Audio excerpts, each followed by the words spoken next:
Hey, everybody. Thanks for downloading this episode of the Black and Gold podcast. This is the post-game edition, and it's brought to you by Appalachian Commercial Real Estate. And Appalachian Commercial Real Estate provides commercial real estate services in the Boone area. They provide sales, leasing, consulting, and appraisal services to owners and users of commercial real estate. And if you want some more information, you can go to their website. It looks really snazzy, AppalachianCRE.com. And Big C, who is the world's most famous App State fan, is going to provide all of you who are listening right now. He's going to give you the digits to reach, text President James Milner. Big C, give them the digits. 828-719-0408. Okay, so up until the final score, really until I shouldn't just say the final score, but up until the game yesterday, it was about as picture perfect as you can imagine. The majority of the leaves from this peak week have hung on, and Kid Brewer Stadium looked amazing. The weather was, you couldn't have gotten better weather.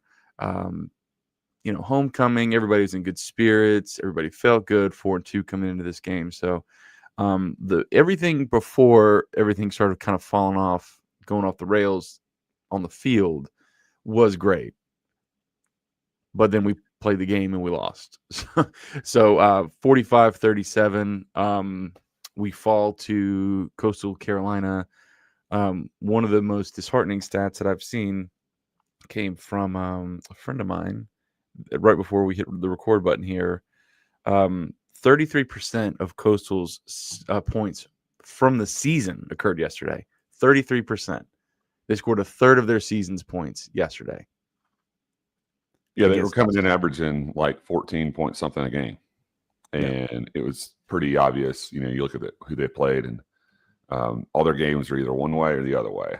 They got blown out in 3 of them, and they had a low-scoring game last week with Monroe and scored some points against South Alabama. But, clearly we had no intentions of stopping the run yesterday. And I knew that was going to be an issue just because of how they design it. But we just couldn't stop anybody. Anybody yesterday. Yeah, Brandon Turner on the post game, and kudos to Adam and Brandon. I think they kept it really real in the immediate aftermath. So we kind of hustled to the van after the games. We kind of rushed to the van and caught on the post game just to listen to something while we're on our way. And after games like this, where it's just you just got beat for 4 quarters on defense, it's not fun to say those things, and we know that, Charles. We know it's not fun to say those things, but I think they kept it real. And Brandon Turner made a point that for the majority of the game, we had 6 men in the tackle box, and I, look, I'm not a schematic person. I'm not going to sit here and even pretend that I can offer any insight to DJ Smith, so I'm not going to. But it was very obvious that Coastal yesterday, their blocking and tackling, and even Coach Loggins had mentioned this is a blocking and tackling issue. We didn't tackle well, but unfortunately, I wasn't able to rewatch the whole thing. I did rewatch some of the game. They were blocking well. They were blocking us in their scheme, the way that that we're used to seeing. And anytime we did get to a runner, it was almost like they were covered in grease. They were slipping off of us. This is going to sound weird. I don't want it to sound weird. I don't even think it was a lack of effort. I didn't see guys pulling up, and just not chasing down. Just weren't finishing, weren't getting guys down. Coastal, when they were in open space, had a little more, I don't know, juice to them, that they weren't coming down easily. We did miss some tackles, but it was just a bad execution. It was just bad execution on defense. Anytime you score 37 points at home, that should be way more than enough to win the ball game. And it wasn't. It was not enough to win the ball game yesterday. And it was brutal. When you play Coastal, you have to get the lead, and we had it. You have to play in front of them. We didn't play from behind them until it got late because we couldn't stop them. Yeah. That's essentially what it comes down to. but I'm not going to sit here and say it's all defense. 37 should be enough. Also, 37 should have been like 51. Like, we totally crapped the bed on offense in the second half. I mean, and there's no sugarcoating that. Like, we moved the ball, but we got field goals. Like, those are wins. When you're playing Coastal, you got to score touchdowns. You're playing a team it plays option football or delay, mesh, or whatever you want to call it. It's the same, like, kind of plan. You got to score touchdowns. You can't score 6 points in the second half on offense off 2 field goals. You just cannot do that. You can't have your only touchdown in the second half be a punt return. Because it was worse. Because what happened? Well, we forced a punt. Defense, gets off the field, but then they got to get back right on it. Mm-hmm. And Coastal put in twice yesterday. Yeah, they scored. I'm sorry. Go ahead. No. They scored. You say it. We're probably saying the same thing. No, they. This reminds me a little bit of we played Charlotte in 2019. They scored 4 touchdowns in the second half. We're like, what's happening right now? Mm-hmm. Coastal yesterday scored 4 touchdowns in the second half. And to your point, if you look at the possessions yesterday, it was, and again to your point, not counting the punt return because that's not a possession. We kicked it to us, right. We scored it or whatever. We had 4 possessions in the second half: field goal, turnover on downs, fumble. 4 possessions, 6 points. Right, and you can say 5 possessions. Let's just say 5 possessions, but you got offense was on the field for 4 of them. Yeah, you can't. That's not enough possessions. Yeah, like no, it's not. And on the flip side, when the other team is scoring touchdowns on every single one of those possessions, like, you're going to lose that game. Yeah, you are going to lose that game. Yeah. Whether by chance at the end, them scoring late, was us laying them in or not, at that point you couldn't really tell. But that was the right thing to do. It was to let them score. Coastal should have never scored. They should have played keep away. I mean, it worked out. A lot of people are going to point to a drop pass on a wide open receiver down there late. And talking about Dozier there at the corner. Yeah. And in my opinion, the biggest blunder of this whole game was kicking a field goal to go up 6 with 9 whole minutes to go. If it was like, hey, there's 2.5 minutes left, absolutely, right? You take that lead from 3 to 6, and make it that they have to, have 30 more yards of offense. They have to score 6 points, and you got the time on your side. But 9 minutes is an eternity in football anymore, and especially you knew at that point you're probably going to get the ball back, and you'd have to do something with it. There was nothing that even remotely gave you an idea that, like, hey, this is the last time we're going to touch the ball. This might be the last time we're going to touch the ball. You're going to score again because you can't stop them, and they've been consistent. So the question becomes, when you get that ball back again, are you going to be down 1 or up 3, or are you still going to be up 6? And chances are you are not going to be up 6 again. If you get them to kick a field goal late, that's the defensive win. That's the first one of the game, in my opinion. Outside, they had 2 drives and 2 punts, but that's a big win in that situation. But when you look at it all together, I mean, defense couldn't stop anybody because they weren't getting any support from the offense in the second half. And players are going to make mistakes, but coaches can't. Coaches can't make those like game managing mistakes such as that. Yeah. And that's what happened. You just can't put yourself in that position. So this is a team loss. Everybody involved lost yesterday. It's just sad that it happens on homecoming. It's sad when we have a beautiful day and there was a lot of people there and the weather was cooperative.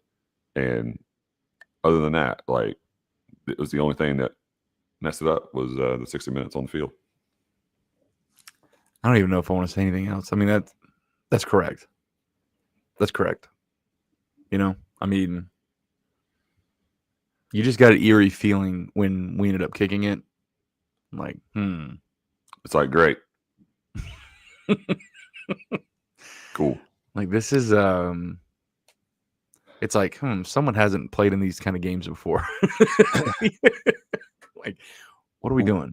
And at some point, you have to kind of in Loggins. I've heard him say stuff like this. He's like, we're not just going to all go by just analytics. We got to go by gut sometimes.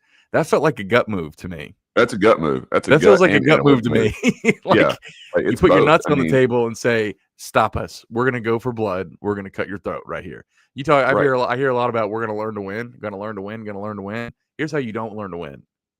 Doing that. You lay down. You lay down. Is what you do. I don't know, man. I do agree with you. I think that the kind of the turning point in the feeling for me. Well, actually, I know. I'll take that back. That push into the end zone, that 8-yard push at the goal line in the first quarter, to me, that shifted what I felt. I was like, we're going to destroy them. The juice is on our side. But that was really early in the game, and I was proven wrong. Obviously, and when you play a team like Coastal, you cannot think you can coast at any point in time. Yeah, you can't do what you did last week against Georgia State and think that we're up 30, it'll be fine. Yeah.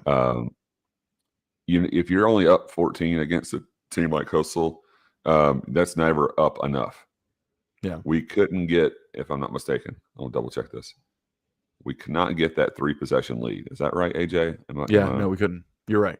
No, we did not have a 3-possession lead. That's what we needed, and we never got to it. 21-10, 14-3, 21-10, 31-17. 31-17. So on 3 different occasions, and then 34-24. On 4 different occasions, you had 10-point lead, but you never had, a 17-point lead. Yeah. And you had the opportunities to, so it's 4 times that happened, and 4 times you could have made one stop and given yourself the knockout punch, and then you could have coasted. Yeah. I remember my uncle watching Cowboys games with him growing up. And I remember there'd be situations like, I am going to go back to the field goal decision from the was that early in the fourth? That was early in the fourth quarter, right? That was 9:03. I think 9:03 in the fourth. Okay, gotcha. Yeah. And it just reminded me of something my uncle used to say: if you are actually any good, you go for it here and score. And if you didn't go for it, you're not that good. And I feel like we just slowly bled out to find out that we weren't that good, right? I mean, I don't know if that makes sense or not, but like find out right then how good you are. Find out right then if you're worth your salt. Find out right, go for it. Like good teams will go for it. And I know there's some, sometimes that sounds a little cowboy, but or cavalier, I should say, but it felt like we rolled over and showed our belly a little bit, and that just kind of bled out because they scored 2 more touchdowns after that. Right, we didn't. Yeah, that was a bummer. I mean, at 31-17, after that punt return, people start getting a little restless. Like, all right, we're up 2 scores. We never lose. Like this. We usually coast. That's like the historical thing. We can take our foot off the pedal, but you can't do that anymore in this game. There's too much talent on both sides of the ball. And not enough give up anymore. And it's really frustrating to see that like it was 31-17 and then you could not stop them from scoring again. Yeah. And because like you're up, even if at 14, I know I just said we couldn't find that 3-possession lead. But that's what we needed. That's apparently what it takes to think that we scored 6 more points for the rest of the game.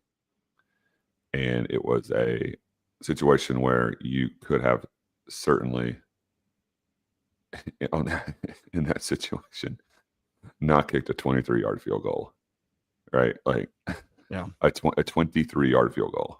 Like, dude, you're there.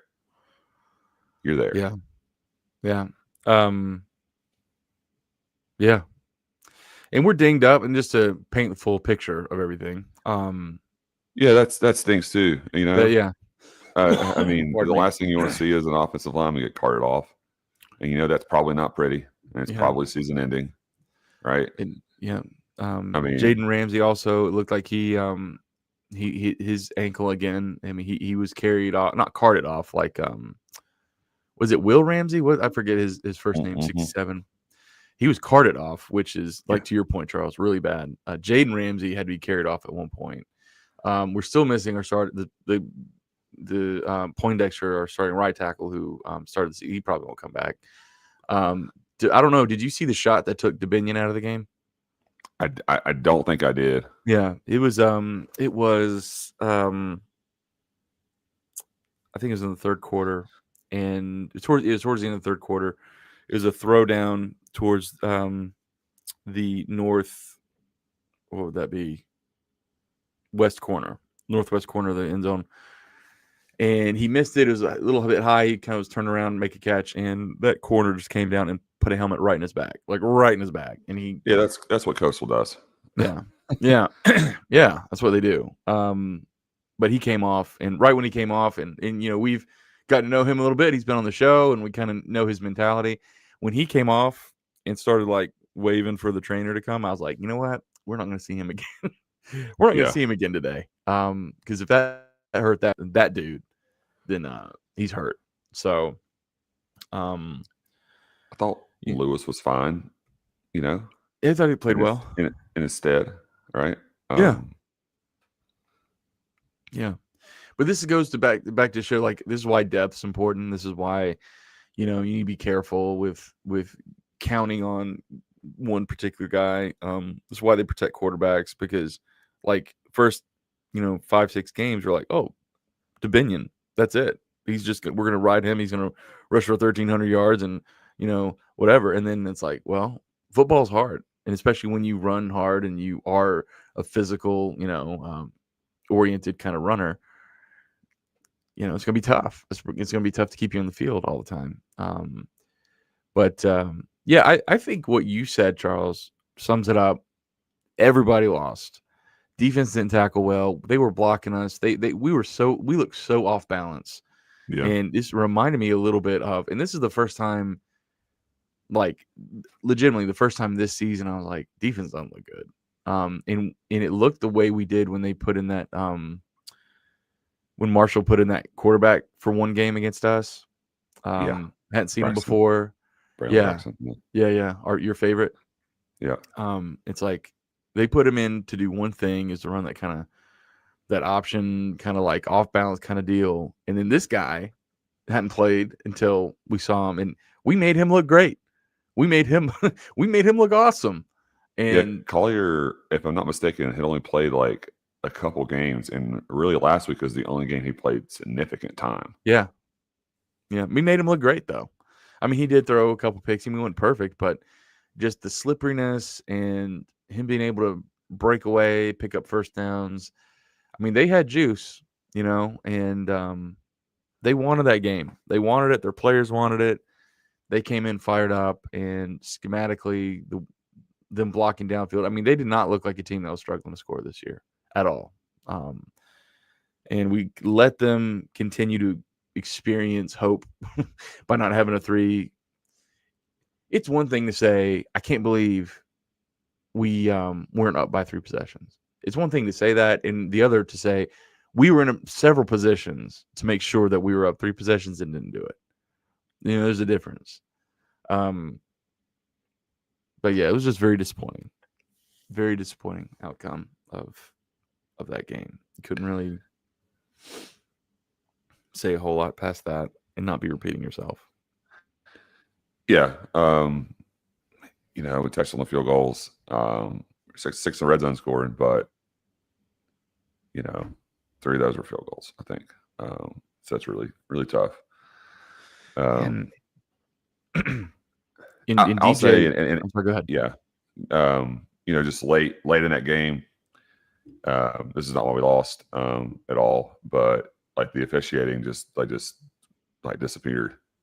I guess that was a kickoff return we had, and we were like 3 yards out of bounds.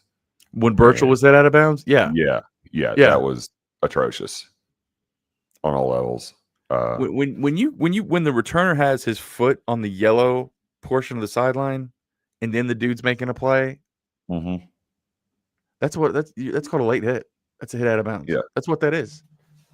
Look it up in the rule book. That's what it is. What do you think of what do you think of all the post game theatrics? I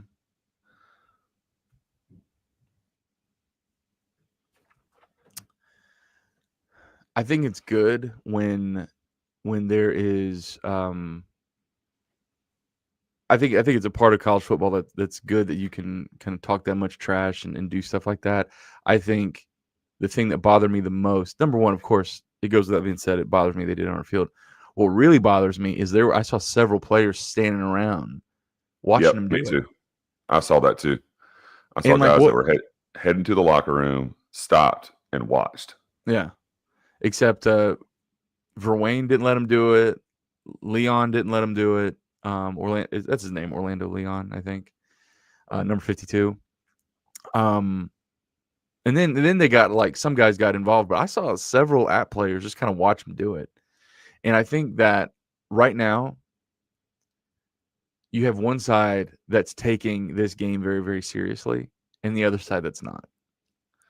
And as a whole, I'm not saying like if Kevin Abrams for Wayne hears me say the other side's not taking it seriously, I'm obviously not talking about him, the guy that almost, went to jail for, trying to fight guys over it. I'm not talking about him. I'm talking about in a general sense. One side doesn't take it as seriously as the other side. The other side saying, and they're telling you, like I don't remember who, there's a Coastal fan that posted a video saying, that's totally fine with me that you're not taking it seriously. Continue to not take it seriously, and we'll just keep beating you. And that was kind of eye-opening because that is true. That's how that works. Oh, you want to take it seriously? Well, we'll just keep beating you. And that's the attitude that Appalachian has had over virtually everyone that we play on a consistent basis. At Appalachian State football history, there's only one, I would say, reoccurring program that we have a losing record against, and it's you could say Wake Forest, and that's fair. We played them a lot, and we haven't beaten them, or we beat them a handful of times. But in terms of a peer-to-peer level, is Furman. That's the only team really that we have a losing record against. I don't know what it is against Coastal right now. I don't think we have a losing record against Coastal. I think we're 7-5 now. 7-5. Okay, so we're still stacking the positive, but that's not going to be 7-5. It won't be until there's enough guys on that side, starting with the head coach, to say these guys have embarrassed you for 3 years in a row. They want it. Well, today made 4. Prior to. Okay, yeah, gotcha. yeah. So you're going into this game. That's what I'm saying. You go into this game, say they're calling, they're your daddy and they own you and all this other stuff. What are you gonna do about it? And now they can say, well, that's 4 times in a row. So until that side takes it more seriously, that'll just keep happening because they had all the.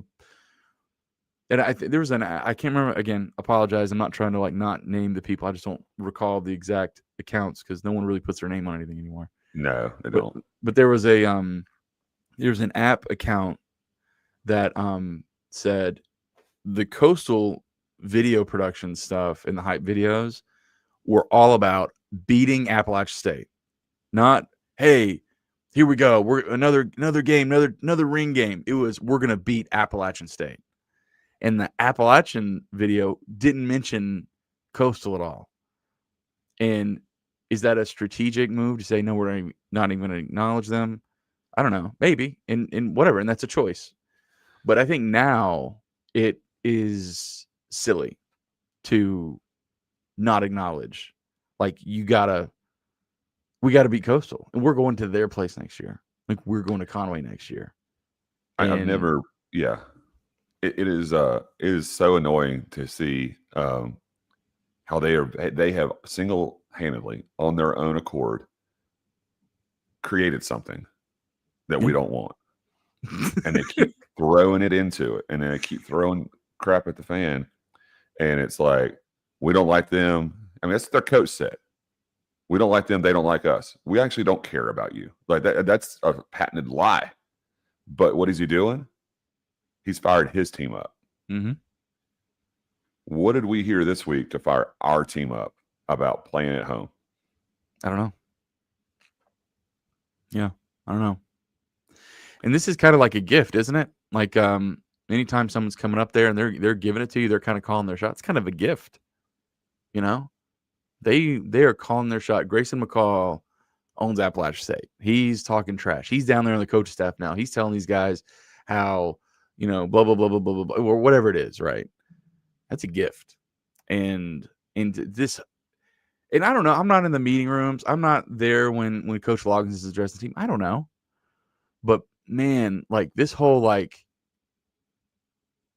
and I really don't mean this to be as pointed as it's probably going to sound. This whole like, we're going to be professionals. We're going to just take it a week at a time. We're going to approach this in a professional, like blah, blah, blah, NFL way. It's not how it works college football. Sometimes you got to get a little crazy. Sometimes you got to get a little kooky, and you got to bring out the ghosts a little bit, right? You got to do that. It can't be just approach this like a boring corporate, like professional athlete job. No, sometimes you need to get a little nuts. You need Jordan Earl on your team sometimes. Yeah, with the plunder. You do. And you need a little crazy. Yeah. And are there people on that staff that have that? 100%. Is that the mood that I get from this team? No. In the whole like we're developing kids for the next level and we're pro experience. That has bothered me from day one. And I'm not saying that's benefit. Yeah, it doesn't benefit Appalachian. No, it doesn't. And I'm not saying that's why. By the way, I know there's some people that would love to just take everything that we're saying and twist it however they want. We lost yesterday because we didn't tackle well and we did not execute offensively in the second half, and we were outcoached. That's why. It's not because of Coastal named us in their video and we didn't. That's not why we lost. We didn't lost because what the video was made, right? Yeah. But I think as a whole next year, it needs to be like 5 or 6. That's not a statistical anomaly anymore. 5 of 6. Yeah. They own us, and it's going to take the team to change that narrative. It's going to take 100 people in that building to change that together, and whether they want to take it seriously or not. Because now this, and by the way, this isn't some like I mentioned Wake Forest earlier.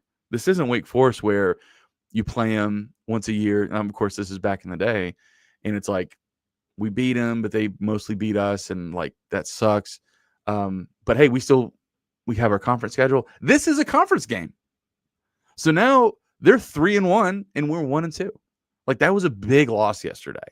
Like this wasn't some. It eliminates us from East contention. Yeah, we have no shot. Yeah, we have no shot of winning the East.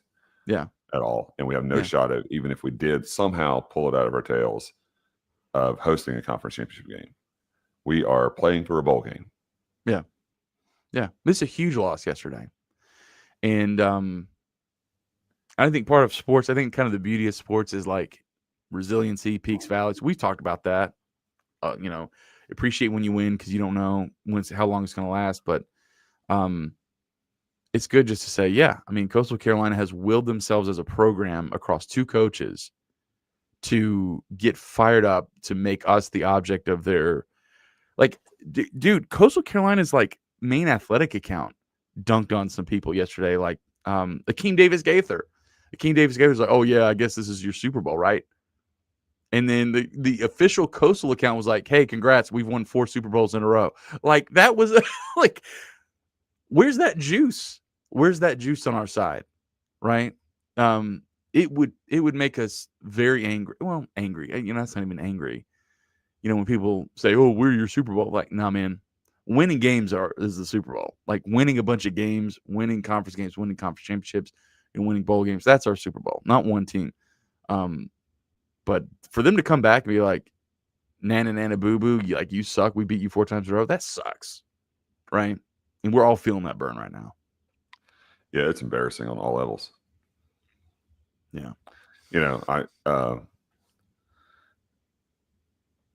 I think there's a lot of games you want to go back and at least in my viewpoint, you're like, yeah, I want to go watch. I'm going to watch that, even though we lost.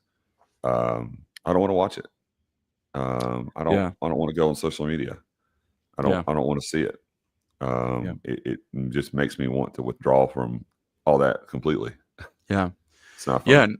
The only reason I went back and watched, because I agree with you, Charles, is I did want to see what Brandon Turner was talking about with like the tackle box and because DJ Smith, when DJ Smith calls the shots, like we're going to shut down the run, like he's been right. Like that's what we've done. We've played hard physical, and shut down the opponent's run game and forced them to do something else. And yesterday, when we just didn't do that, it was just weird to see. And they were doing really well, like, kind of having they were running some option stuff and blocking downfield, and like they were operating. They were very effective yesterday, and then we weren't, and that was a bad combination. Like they were executing, and the tackling was the worst it's been all year. I know that Coach Logan said last week, like we missed some tackles. Like I don't know, man. We played really well last week, but this week it was if you snapshotted this game, in a silo and you didn't know records or anything, you would not have said, yeah, Appalachia's defense has been like really physical, really tough, shutting down the run, tackling really well. Like you wouldn't have said that yesterday watching it, at all. Didn't look the same. No, didn't look the same. So going forward, we got ODU on the road, and then we're coming back and playing the midweek game against Georgia Southern after that. I got that right. That's the timing. That's how that breaks down, right? That's how that works. Yeah. But it was bad. Yesterday was bad. It was lame. It was 4-3, still 2 wins away from bowl eligibility. Old Dominion got smoked by James Madison yesterday, but we got ODU, James Madison still on the slate. Arkansas State, Marshall. I don't know, man. Who knows what Old Dominion is now? Yeah. I don't think anybody really knows. Those 2 weeks in a row, they got absolutely plastered. Right. And we've said that about ODU before. They're like a first half program. They look good in the first half, and then they kind of fall apart a little bit. But last week we were like, hey, 4-2, we got to make a bowl game. 4-3, the way we played yesterday, like it's gonna roll. It's really gonna be kind of a Russian roulette. It feels like every week. Like it does. It does feel unfortunate that we sit here and a loss can like really one loss can change your output or outlook on what the rest of the season looked like. But last week we're sitting here saying like, man, if we can get to 5-2, man, then maybe we can get to 8-4. And now it's the complete opposite. It's like we're 4-3 and like, can we get to 6-6? Yeah. Like, is that possible? And it's not just that. Like we're going on the road, to James Madison and Old Dominion, and we lost that game at home with the context of everything happening, like full crowd, energy, just everything set up so well to just take a win from yesterday, and we lose that game. Got 2 more Saturdays left. You have a midweek, so you'd love to think that we'll do something with that. And if I'm going to try to like remove the clouds from over my head that's following me around right now, I'd say, yeah, I think we'll get to 6 wins. But after watching yesterday, it's not nearly, to your point, Charles, it's not nearly as like crystal clear. Like, oh yeah, we'll make a bowl game. I think we will, but got to play better. So yeah, everything's got to be better. All right, I'm done with this one. I want to memory hold this one and send it away. Anything else to say, Charles? I think I'm good. I think we've covered it. We probably covered it. We probably over-covered it. Yeah, probably. All right. So thanks to everybody that's listening to this episode, and thanks to Appalachia Commercial Real Estate for sponsoring the post game. And until our Old Dominion preview later this week, go Apps.